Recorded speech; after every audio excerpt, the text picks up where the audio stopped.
cloud seeding, taking what clouds already do naturally and give them a little help. By adding tiny particles into the sky, scientists can encourage water droplets to freeze, grow, and eventually fall. That can mean more snow in the mountains, water in our rivers, and less risk when it comes to wildfire season.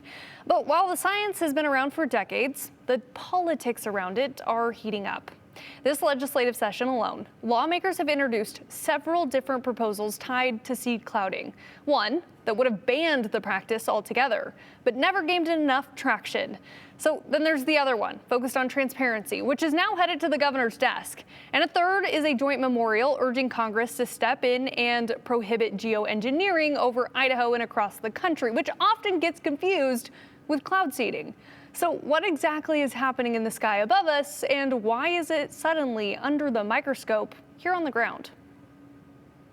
There's discussions about more transparency, more meetings. Senate Bill 1269 is basically adding more transparency and more reporting requirements. It's also adding some liability. Is there transparency when it comes to cloud seeding? I don't think there's ever been a desire to hide any information. It just hasn't been something the public was interested in. And I think with the advent of social media and the spread of information, there's a lot more interest in knowing what's going on. And so the state of Idaho, under the Water Resource Board, actually started working on improving those reporting criterias and transparency measures a couple years ago. And so I think this legislation is really something just to put that firm. I didn't consent to this.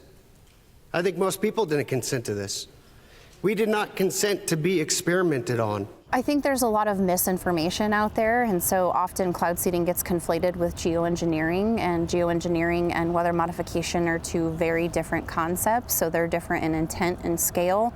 The simplest way to put it is geoengineering is a global scale climate intervention, so the intent of it, it's a theoretical, and the idea of it is to change global temperatures, right? Because there's some notion out there that the globe is heating up too fast, and if we can use climate intervention mechanisms, maybe we can slow that process. And so that's completely separate. Again, it's been widely researched. I think there's a lot of questions, a lot more scrutiny around that topic in general. But weather modification, by contrast, is local scale. So you have to have a cloud to seed a cloud, is what I often tell people. You need weather, you need storm systems to be able to wring more water out of the sky. And so it relies on storms that are already coming through a basin to be able to conduct cloud seeding. So entirely different. One looks at enhancing weather that's existing, another is looking at changing global temperatures. This memorial essentially is urging Congress to prohibit unauthorized solar geoengineering within our airspaces and activities over Idaho. I have noticed these streaks in the sky and things looking different for many years. There's been a lot of conflation with geoengineering and this idea of condensation trails being some form of intentional chemical spraying.